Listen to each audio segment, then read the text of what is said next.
Instagramnya mengatakan, hei, ketahuan kan Kim, bahwa kamu itu tinggal di Mangga Besar ini. Justru saya yang bilang, Hotman, ketahuan kan? Apa itu ketahuan? Ngaku nggak dia? Dia bilang ada hubungan khusus. Lihat nggak Instagram dia? Coba saya tanya, teman-teman media. Lihat nggak? Dia ngomong di Instagramnya. Mereka punya hubungan khusus, bro. Nih. Jadi kadang-kadang kita pikir legal mind-nya itu jalan, rupanya ngaco juga gitu.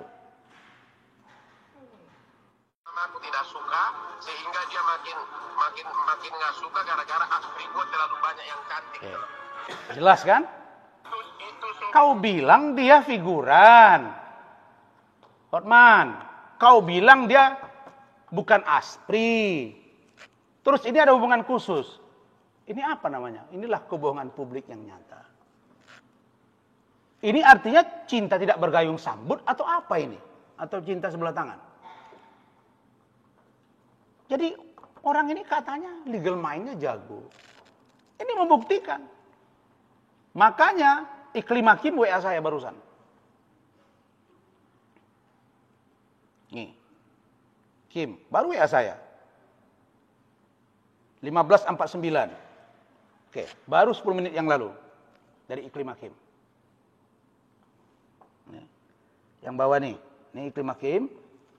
Wartawan harus cerdas menanya. Coba kalau aspri-asprinya itu tanya dengan pertanyaan, pernah nggak diperlakukan sama dengan saya? Dicium, entah itu diapain, pasti gelagapan jawabnya. Iklim Hakim.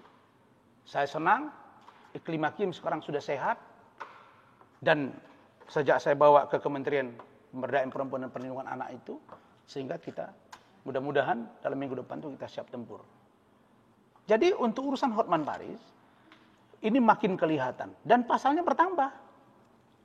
Undang-undang IT, dan kita akan terobos Undang-Undang nomor 12 tahun 2022 tentang PPKS, kekerasan seksual. Dan itu tidak memerlukan 2 orang saksi. Seperti apa nanti kita lihat gitu. Tapi yang pasti, pengakuan demi pengakuan muncul dari Hotman ini gitu. Nah besok, dia akan berdalih lagi. Kalau kami ada hubungan khusus, terus saya kasih foto begini, yang saya kirim ke dia itu chattingannya, itu boleh. Wah, saya kira sama istri kita saja pun tidak patut kita lakukan itu, Hotman. Jadi kau jangan beralibi-alibi gitu. Ya, jadi pertama dibilang tidak ada, bahkan ada yang mengatakan, salah satu asisten dia mengatakan baik-baik saja, tidak pernah diganggu, sekarang ngaku ada. Siapa yang berbohong? Siapa yang ketahuan? Hai, kamu ketahuan. Oke. Yang ketiga, tentang Richard Lee. Richard, tidak cukupkah bagi kau dengan bercelana ponggol, bersandal jepit, dan saya duga pakai rambut palsu itu, wig. Saya nggak tahu itu kalau Richard itu kepalanya itu rupanya ada sedikit lebih gundul. Karena saya nggak pernah saya perhatikan. Tapi malam itu saya curiga ini kok beda ya rambutnya ya dengan yang aslinya gitu. Apalagi dia pakai sandal jepit, pakai celana pendek begitu, keluar dari tahanan. Saya nengok begitu, tapi belakangan banyak orang cerita, ini kok rambutnya beda Pak Rasmani. Saya nggak tahu, makanya saya bilang tanya bedanya. Kenapa pula saya menghina dia? Kalau memang dia pakai wig, ngomong aja. Saya kan bertanya, cuma agak aneh aja kok beda ya. Oh, ternyata kalau dia pakai pakaian biasa ganteng kali. Kalau pakaian begitu ya kurang gantengnya. Walaupun saya gendut, tapi saya yakin lebih kilat badan saya gitu. Ya menurut saya. Gitu. Nah, jadi Richard, kau sudah ditahan, sudah mendekam, jadilah pembelajaran. Sama dengan saya.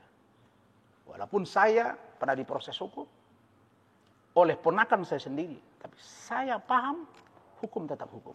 Jadi nggak usah sok jago, kau tinggal tunggu waktu, Richard. Waktumu sedang dalam proses Kejaksaan Agung. Tinggal proses lebih lanjut. Yang terakhir, masalah Richard mengatakan bayar honor saya, itu kan ada semua dasarnya. Yang saya mau katakan, kami tanda tangan kuasa, dia datang ke Pekanbaru mengejar saya, minta tanda tangan kuasa malam-malam, dini hari bahkan. Dan ingat, Richard itu teken kuasa karena dia sudah takut akan ditahan di Polda Metro. Kasus laporan Kartika Putri. Setelah dia lihat saya membantu dia, maka dia sepakat membuat kontrak di perusahaannya. Jadi kalau urusan saya dengan Richard terkait dengan Kartika Putri dan Legal Access dicabut kuasanya, mana mungkin yang perusahaan tidak dicabut? Itu kan satu rangkaian peristiwa. Emang saya bego? Enggak dong. Jadi untuk urusan Richard, insya Allah dalam waktu dekat kita, dan siapkan saja dirimu bertarung kita di pengadilan. Ya kalau memang benar kau pakai wig, ya pakai wig lagi biar lebih ganteng gitu. Tapi kalau memang lebih ganteng nggak pakai wig, ya jangan pakai wig. Kalau benar kau pakai wig, kalau tidak ya sudah. Barangkali itu dari saya. Silakan ya, nggak usah panjang-panjang. 4 pertanyaan aja.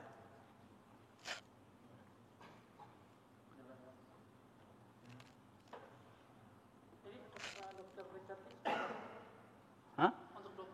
Kenapa? Iya, kami sudah daftarkan, sudah diterima, tinggal relas panggilan. Nanti di panggilan itu akan ada namanya mediasi.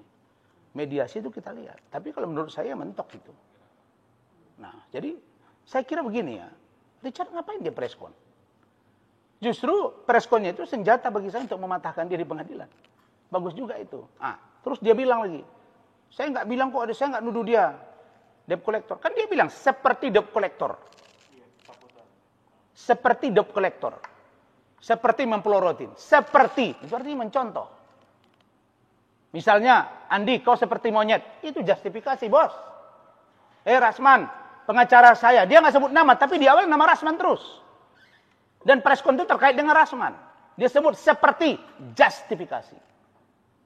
Maka tunggu bagian kau Richard. Makanya kau tuh belajar. Gitu. Ini orang nggak sadar diri ya. Heran saya. Udah diangkat. Tolong. Asa kau lupa kau. Saya datang ngurusi kau, bini kau udah begitu repotnya nangis-nangis. Istri saya setengah mati. Meyakinkan, menenangkan bini kau gitu. Kau bilang kencing pun nggak sempat segala macam. Waduh. Dibilang lagi. Kita cari pengacara untuk kenyamanan. Masih ada rekamannya di sini. Bro. Nanti di pengadilan kita buka. Bagaimana saya sudah bela kau. Kau perkenalkan saya. Dan kemudian dibawa staf. Rapat di stafmu. Saya kasih interview semua. Sudah. Dan saya ingatkan satu. Hans Pranata. Hans. Kau jangan terikut cara main Richard. Jangan nanti kau terjebak. Karena sesungguhnya Richard pernah cerita tentang saya. Terkait kau. Tapi saya nggak perlu bilang apa. Tapi nanti, di saat saya akan buka. Saya kira itu. Cukup ya? Terima kasih.